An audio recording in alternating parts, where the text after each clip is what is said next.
आपने वो अमिताभ बच्चन का डायलॉग तो सुना होगा, मेरे पास बिल्डिंग है, पैसा है, प्रॉपर्टी है। तो वहां पे अमिताभ बच्चन जी क्या बता रहे हैं, अपने बैलेंस शीट का एसेट साइड बता रहे हैं। तो ये बैलेंस शीट क्या होती है, आइए जानते हैं। Balance sheet tells the company के पास क्या क्या संपत्ति है, जिसको मैं एसेट बोलता हूं, और किस किस को उसको पैसा पे करना है, जिसको मैं लाइबिलिटी बोलता हूं। तो बैलेंस शीट की दो साइड होती है, एक होता है एसेट और एक होता है लाइबिलिटी साइड। तो ध्यान रखना, बैलेंस शीट एक अकाउंट नहीं है, ये एक स्टेटमेंट है और ये पर्टिकुलर डेट पे बनता है। जैसे कि इनकम स्टेटमेंट जो होता है वो पूरे साल का बनता है, 1 अप्रैल को चालू हुआ, 31 मंथ जो खत्म हुआ 12 महीने का बनेगा। पर बैलेंस शीट 12 महीने की नहीं बनती, वो एज ऑन पर्टिकुलर डेट बनती है। तो सपोज करो बैलेंस शीट 31 मार्च को बन रही है, तो यहाँ पे ये बता रही है कि इस दिन पे 31 मार्च 2024 को कंपनी के पास क्या क्या है। कंपनी के पास इतना कैश है, इतना लैंड है, इतना बिल्डिंग है, इतना उसको लोगों को पे करना है। तो बैलेंस शीट का लेफ्ट साइड लायबिलिटी होता है और राइट साइड क्या होता है, एसेट होता है। चलो ये एसेट्स क्या होता है अपन देख लेते हैं। एसेट वो होता है जो हमारी प्रॉपर्टी होता है, जो हमारे नाम पे होता है या जिस पे मेरा हक होता है, और अगर मुझे किसी पे पैसा लेना है तो वो भी मेरा एसेट होता है। तो एसेट्स का मतलब होता है लैंड हो गया, बिल्डिंग हो गया, व्हीकल हो गया,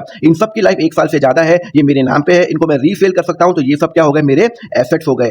ये लायबिलिटी क्या होती है, आइए ये जान लेते हैं। देखो लायबिलिटी का मतलब होता है कि जो मुझे किसी को कुछ पे करना हो, अगर मुझे किसी को कुछ पे करना हो तो वो मेरी लायबिलिटी होती है। सपोज करो किसी की सैलरी है 4 लाख और मैंने उसको पे किया 3 लाख, तो 1 लाख रुपए मुझे पे करना है, तो वो लायबिलिटी होती है। तो liability can be capital, creditor, loan etcetera. अब हम एक काम करते हैं, एग्जांपल करते हैं, जैसे आपको बैलेंस शीट और क्लियर हो जाएगी। देखो 5 लाख रुपए मैंने कैश क्या किया, इंट्रोड्यूस किया। क्या किया, इंट्रोड्यूस किया। तो यहाँ पे बैलेंस शीट में कंपनी के पास कैश आया, कितना आया, 5 लाख रुपए आया। कौन लाया, मालिक लाया। तो अल्टीमेटली कंपनी को, मालिक को 5 लाख रुपए फ्यूचर में देने हैं, तो ये कंपनी के लिए लायबिलिटी हुई है। तो यहाँ पे कैश आया 5 लाख, यहाँ पे कैपिटल आया 5 लाख। आप देख सकते हो बैलेंस शीट का टोटल सेम आ रहा है। फिर नेक्स्ट डे 1 अक्टूबर को एक मशीनरी खरीदी 70,000 कैश में। अब यहाँ पे मेरे पास कैश है ना, 5 लाख से कम हो जाएगा, 70,000 कम हो जाएगा, तो 4,30,000 हो जाएगा। But at the same time मेरे पास मशीन भी तो बढ़ जाएगा, वो भी तो मेरा एसेट है, तो 70,000 रुपीज मेरा क्या है, एसेट बढ़ जाएगा।